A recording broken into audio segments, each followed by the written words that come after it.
Hey guys, what's up? Tamara here. Welcome to Book Chat Live. Thanks for watching. Today I am chatting with Katie Brooke, who writes as C.K. Brooke.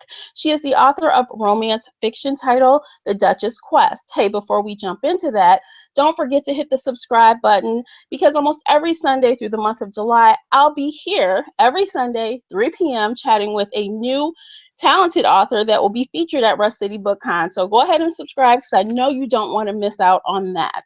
In the meantime, let's get this party started. And hi, Katie, welcome. Thank you so much for joining us today. Thank you. Thanks for having me.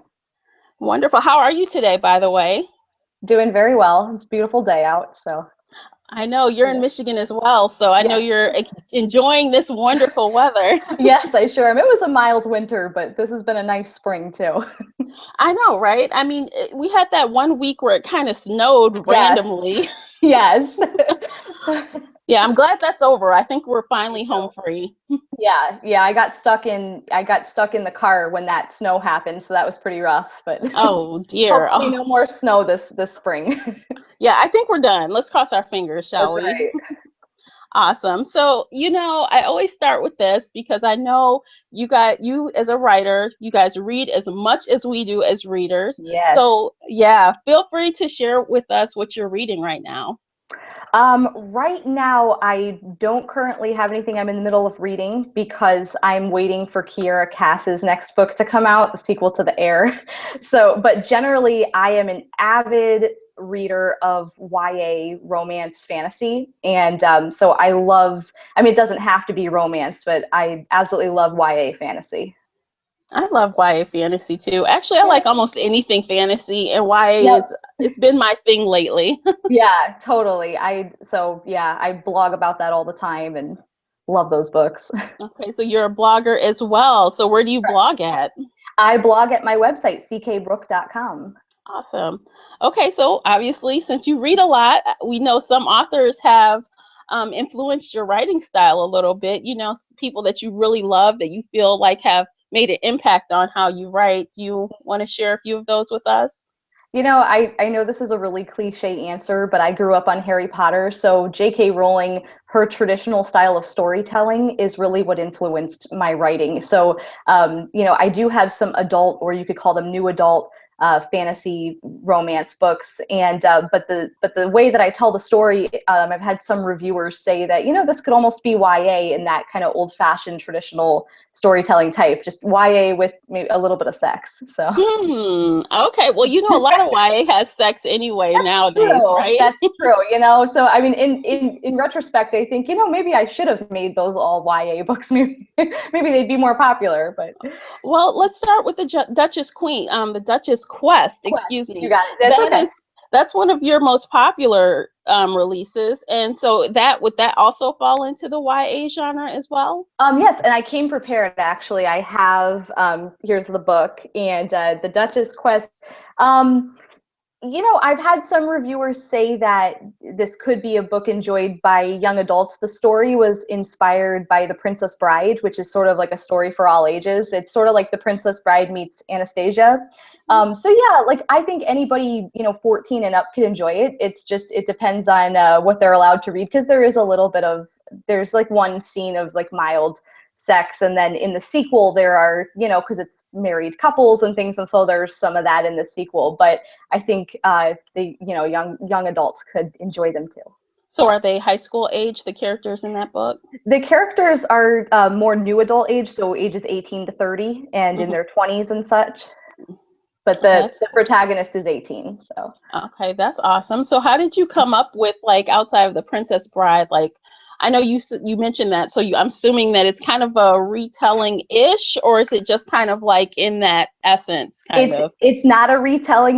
But it's in the essence. And in fact, the first word of chapter 1 is inconceivable. So it's pretty clear that, like, okay, this is somebody who, like the story was inspired by a lot of my favorite movies growing up. So you'll catch maybe little like tip of the cap, to things like Pirates of the Caribbean and that type of adventure. It's really more an adventure story than anything else. Oh, that's fun. But it has some fantasy aspects as well, Oh, right? totally. Yeah, it's in a totally fictional land, fictional world. The only thing is that there's not like magic and sorcery. So it's not like a sword and sorcery epic. It's definitely more focused on the characters and the romance. Oh, I So, like it. That sounds oh, good. thank you. So, with that, I know you said you have a new book coming out, which will be Yes. your seventh book, and that's called Yes. Capturing the Captain. Correct. So, is this another in that same wheelhouse type of, as far as the genre? No, this is actually, so again, I'm prepared. Here's my little advanced author copy. And there's actually a small change they have to make to it. So this isn't really the final version, but Capturing the Captain is my first genre romance. It is no fantasy. It's historical romance. I mean, in my mind, it's still sort of fantasy because like the plot line could never happen in real life, but it's a historical romance for adults. Oh, historical romance. Okay, Yeah. so with historical anything, there's always a lot of research and stuff. So did you find, any challenges in preparing for this type of historical fiction book? I did. I did. I'm a fantasy writer at heart. So I'm used to just if I don't know something, I can make it up. And in this case, having to spend, hours researching, well, how did they start fires before there were matches? And was this invented back then? So yeah, I had to, I probably spent just as much time researching as I did actually writing, but I learned a lot about pirates. It's a pirate story. It's the first novel in the American pirate romance series. So yeah, I learned a lot about ships and things like that. Oh, that's kind of cool, actually. It's fun. Yeah. Yeah, so tell us a little bit about the characters in Capturing the Captain. Sure. So I wanted to take the pirate romance story that, you see a lot of those on Amazon where it's a sort of a proper lady and she gets kidnapped by pirates. And I wanted to turn that around. And it's actually the girl that's the pirate and she gets kidnapped by a band of privateers. Mistakenly, they think she's a man and they think she's someone of importance, but really she's just a pirate captain's daughter. And so she's actually the rogue, and the captain, the privateer captain, is he's sort of on the straighter path, but he's still kind of a rogue too himself. And so there's obviously he's greatly disappointed to realize he's only just captured this girl and no one of importance. And but then as the story unfolds, she does become pretty important to him. Oh, okay. I can see it. Okay, wonderful. So this is 100% adult then, right? It's Oh yeah, I mean, if somebody 16 and up could probably read. I don't write graphic sex. I'm not an erotica writer, so there's no bad language. There's nothing graphic, but there's definitely a lot of innuendo and that type of tension. hmm hmm But it's yeah. Well, sounds like a lovely book. And Thank guess you. what, you guys out there? It comes out this Tuesday, right? Correct. Yeah, so it is available on Amazon, which I have the link for everyone in the notes below. So if you want to check out the Capturing the Captain, go ahead and click the link and it'll take you right to Amazon. Yeah, so is there anything else you think we should know about this title? And I think it's also the paperback will also be available at Barnes and Noble and Books a Million and those types of retailers. So if you like to shop there online, but of course, yes, it's available on Amazon. And I'm not sure about a Nook version, but I know the Kindle version and is going to be out on Tuesday. The paperback you can actually kind of sneaky order it in advance too. So. Oh, very cool. Okay, well, since we know about what's new, tell us what's coming up for you. What are some of your future projects you're working on? Well, I have another title due out in June, and that's with my first publisher, 4814. 4814 published The Duchess Quest and the sequel called The Duchess Inheritance. They also published it's sort of like an Indiana Jones style adventure romance called The Red Pearl. They published that in November. So I'm publishing my fourth book with them in June, and it's called The Wrong Prince. It's another fantasy adventure, love quadrangle type of, just action packed. And so I'm really excited about that. And we just revealed the cover a couple days ago for that. So that's up on ckbrooke.com. Oh, that sounds exciting. Okay, so with all of these different angles with your with the love triangle, quadrangle, Yeah. or whatever it's Uh-huh. called, that's got to mean there's no insta lust. No, not insta lust, insta love. There's no insta love, right? Well, it's funny. It depends on how you define it, because I have had some reviewers say like, oh, what I loved about this book is it was not insta love and it took the whole book to realize that they love each other. And then I had other reviewers say like, oh, the love story was too fairy tale. So I really think that's subjective to the reader. But no, it's nothing where they look at, in fact, you know what? I'll answer that question this way. Most of my books, when the girl and the guy meet each other, they hate each other, and the whole book they kind of hate each other, and then the story is how they fall in. They go from enemies to friends to lovers type of thing. So I wouldn't call that insta love. No, I actually like those the best. Like when I think Yeah. about all the series that I like the best, the couple didn't really like each other at first, and it Mhm. took them a minute to adjust to each other, and then before you knew it, they were all over each other. But it was that point, that part of pushing past assumptions that they had, or whether Mhm. they're different creatures or whatever it may be. Mhm. That kind of draws me in more than that whole love at first sight fiasco.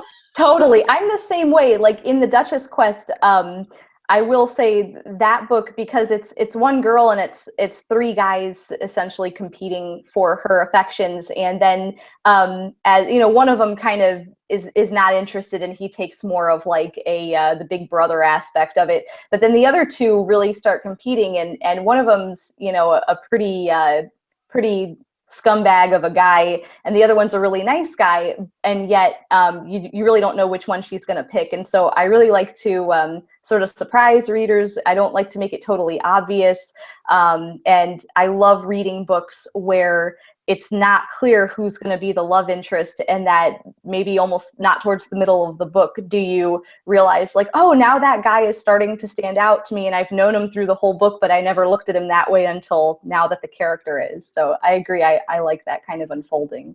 Yeah, that's awesome. I mean, honestly, I don't have any problem when there's a female character with a lot of suitors, because we always have these guys with everyone and their mother after them. So, Yeah.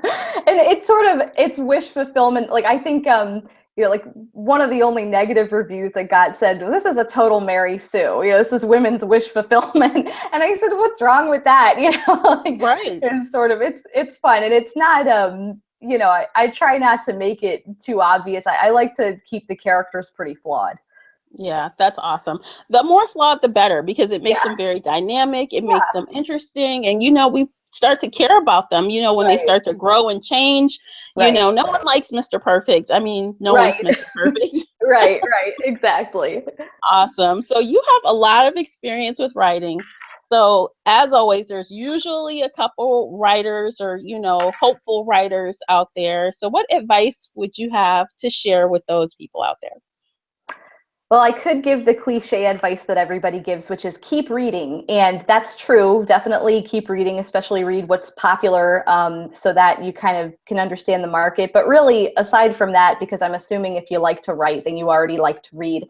Um, my advice to writers would be share your work. Don't be afraid to share it. And then coupled with that is accept criticism. Take criticism, take it to heart, implement it, make changes that people tell you to make, even if it, especially, I'm talking about people that are more experienced than make the changes they tell you to make, because you might think that, oh, well, if I delete this, so, I worked so hard on this chapter and you're telling me to axe this chapter, or, well, this is always how I've written, and, but implement the advice that you're given, because it really will take you a long way. And then you will look back and realize that 9 times out of 10, what somebody suggested to you was right as you learn more. So yeah, share your work and take the criticism. And if you continue to, I don't want to say conform, but if you continue to be open to feedback, then you will eventually find yourself with something sculpted that's much more marketable. Yeah, I totally agree with every word that you just said. Oh, Like thank you. I think about no, seriously, like I think about Like I just got finished reading Outtakes by Janine Frost. You know, that was after her Night Huntress series. And Okay. in the preface of almost every single story, she says this part was removed because of they thought this would happen, or they thought it would slow the pacing, or my editors in the interest of time, or we didn't want to do this. Mhm. She gave really good explanations of why she Yeah. took each section out. And as someone who's written a lot of books, she is listening to those editors and she's Yes. successful because of it. Yes, totally. And yeah, editing will, sometimes you feel like you're being attacked, and that it's totally natural if your first reflex is to just feel defensive and to come up with reasons not to listen to them. But then once you really, sleep on it, and then you start to make those changes, in the long run, you'll really realize that it's all these people were really getting together to help you maximize your potential and your story's potential, and you'll realize that it was definitely worth taking the advice. Oh yeah, absolutely. And in the interest of advice, don't you have some tools that you can offer to individuals? I do. I'm a freelance editor. I will warn you, well, first of all, my editing is very, very affordable. I am not one of those people that's charging hundreds of thousands of dollars, so I offer very affordable editing services. I know how expensive, the book industry can be, and but I am a formidable editor. Like I will, I'll make my clients cry. So, but you will love the way your book reads after I'm through with it. So I do have editing services, and then I am also opening a small press, digital only, for young adult and new adult fantasy. So that is coming, that will be open to submissions in the fall, but the website is up if you want to check it out and bookmark it. And that is called Elphame Press. That's ELPHAME Press.com. Oh, congratulations on that. Thank you. I'm really excited. I published a couple of my books through there, and again, it's just for young adult and new adult fantasy, all subgenres, all writing styles, and we're really excited to launch. Hmm. You know what? That's something I forgot to ask you. Speaking of writing styles, Yeah. how are your books written? Are they third person, first person? I always like to know that. Yeah, all of my books but one are written in the third person, and then I have one book, my teen goddess book called Secrets of Artemis, is written in the first person, because the goal of that series, and I'm not sure if it'll unfold into a series, but I have the one out right now. The goal of that series is to retell popular myths from a certain goddess's point of view, and so that one is in first person, but the rest of them are in third person. My 4814 novels tend to gyrate between multiple characters, and then as time went on and I became a more experienced writer, I've learned to just focus on gyrating between two characters' viewpoints, so the man and the woman. So. Hmm. I like that. I find that, while I don't mind first person, I think that coincidentally it's good that you didn't say first person because this is how I feel about it. Oh, But like cool. sometimes it's hard to really let the audience see the whole story from first person. You don't know Yeah. what the guy or girl is thinking. You don't know the motives. And it makes it more intriguing when well, this person is doing this because of this, and that person is doing this because of this, but they just don't know it, versus Right. one-sided. Right. And I Yeah. agree with, especially when it comes to romances, if they're written in first person, and many romances tend to, head hop, or they go to the guy's point of view for at least one chapter or one scene. And it's always confusing if you're reading in first person and then all of a sudden there's either something from the guy's point of view in third person and the girl isn't there narrating it, or it switches voice to the guy's point of view in first person. For some reason, I just don't think that ought to be done. Like, I think that's like against the rules. I mean, I'll read it, but I think it's sort of, you should stick with one or the other. So. Yeah, definitely. When it's kind of inserted without any kind of, I guess, Context. notation or context, right, it gets Right. confusing for the reader. And Yes. I've had that a couple times in various books where I'm reading. I'm like, wait, what just happened? Let me reread Right. the last You're page. talking. You're right. And Right. I read one book that like I actually really enjoyed it, but I'm not going to name it because it did have some problems with the editing. It needed another comb through of editing, but I did really enjoy it. But yeah, there was a part, it was mostly narrated in first person by the girl, but then there was one scene that went to third person from the man's point of view, like third person not omniscient, and then third person limited. And then there was another scene later that was first person from the man, and I was like, wait a second, it was like all over the place. So Yeah, I hear you on that. I don't really like that very much. It yeah. makes it really, it's, if the pacing is good and things are going great, and then it's just thrown in there, it kind of just Yeah, brings everything to a screeching halt, and it's like, oh, sure. Yeah. okay. Well, wonderful. Well, thank goodness I won't have to worry about that with you. Right, correct. So let's talk a little bit about Rust City. And that is in this August, and you will be there. So tell us what books you'll be bringing for the signing event. I'm going to be bringing the majority of my books. I will have all of my 4814 novels. So I'll have Duchess Quest, Duchess Inheritance, Red Pearl, and The Wrong Prince. And then, of course, I will have Capturing the Captain. And then I may have some copies of Secrets of Artemis. So I'll have a smorgasbord, of books at my table that I can sign and sell. And then I have a few other titles. I have a novella published, but I probably won't be bringing copies of that because you can get the ebook of that for free if you subscribe to my newsletter. So I might have one copy kind of sitting out, and I will have a little newsletter subscribe list so that if you want that for free, you can write down your email address there. And so I'll have almost everything there with me. Oh, that's awesome. That's awesome that you have so many books. That's really Thank cool. you. It keeps That's me great. busy. Yeah, so you like to, obviously you said yes earlier, you were, what did you call yourself, a serial writer or Yeah, something? What did you I'm a say?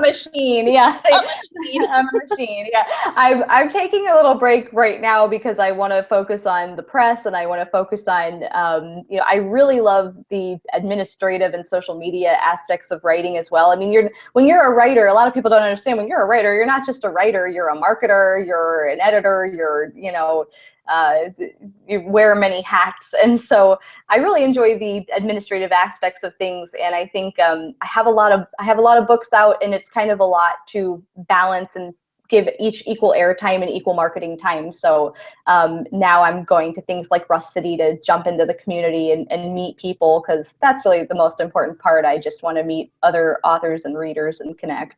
Well, Rust City is the perfect environment to start that because, Yeah. book cons are the only place where you can talk about books like all day with people who equally want to talk about Yeah. books all day. Sounds like my dream come true. Yeah, there are people. You got to go gravitate to where your people are. That's right. So what are you most looking forward to at Rust City? Like I said, really just meeting people. I'm sort of new to Michigan, so I've been here about a year and a half, and so I really don't know anybody up here, and so I'm really excited to meet some people and just integrate more into the community. Okay, well, welcome to Thank Michigan. It's fabulous you. here. Thank you. Yeah. Wonderful. Okay, so that's all I have, unless you have something else you wanted to share with the audience before we jump into your lightning round. Oh, sure. Okay. Yeah, I guess I'll just remind the audience that Capturing the Captain comes Mhm. out Tuesday the 26th, and you don't want to miss that if you love pirates and romance and Pirates of the Caribbean style adventure. Wonderful. And you guys, all of Katie's links are below. You can connect to her across the interweb, everywhere she can be found. The links are below. So go ahead and click the little follow buttons all over the place. Yeah, please do. I love, like, if you friend me on Facebook or follow me on Twitter, like, I love interacting with people and, talking books and whatever. So yeah, I'd love to hear from you all.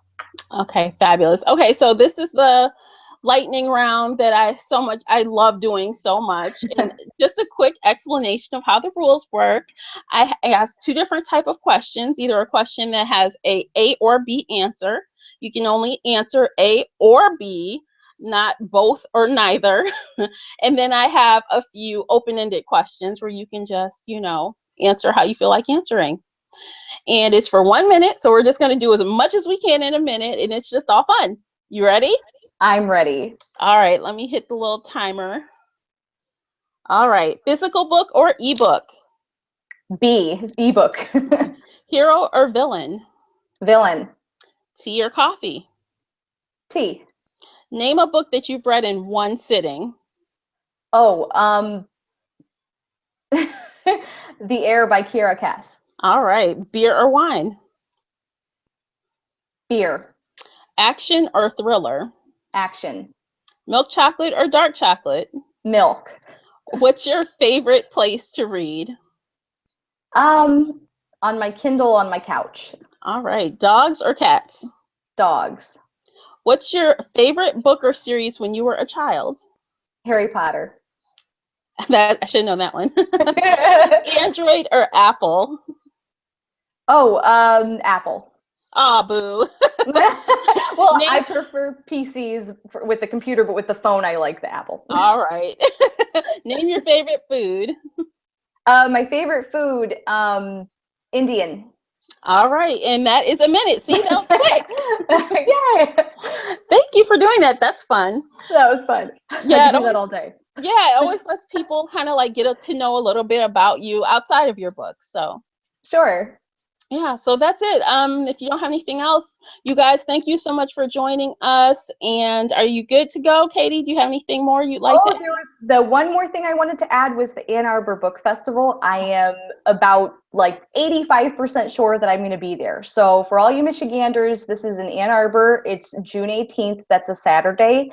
And I'm pretty sure it's kind of like an all-day thing, like 11 a.m. to 5 p.m. type of deal. And it's going to be outdoors, rain or shine. I don't 100% guarantee that I know that I have a spot there, but I'm fairly sure. I've submitted my application and should hear back soon. So if you subscribe to my newsletter and you're friends with me on Facebook and all that social media jazz, you will definitely hear from me with confirmation about the Ann Arbor Book Festival. Awesome. I'm sure you'll be there. Yeah, I think I so. might be there too. Not as the author, of course, but yeah, that would be great. Yeah, it's for everybody. So, there will be a lot of local authors attending, and then it's really just a big book fest for readers and book lovers. Okay, awesome. Okay, well, thank you, Katie. Hey, everybody, thanks so much for watching. Please like and share this video. I would appreciate that so much. And don't forget to hit the subscribe button. And until next time, happy reading. Bye, guys. Bye.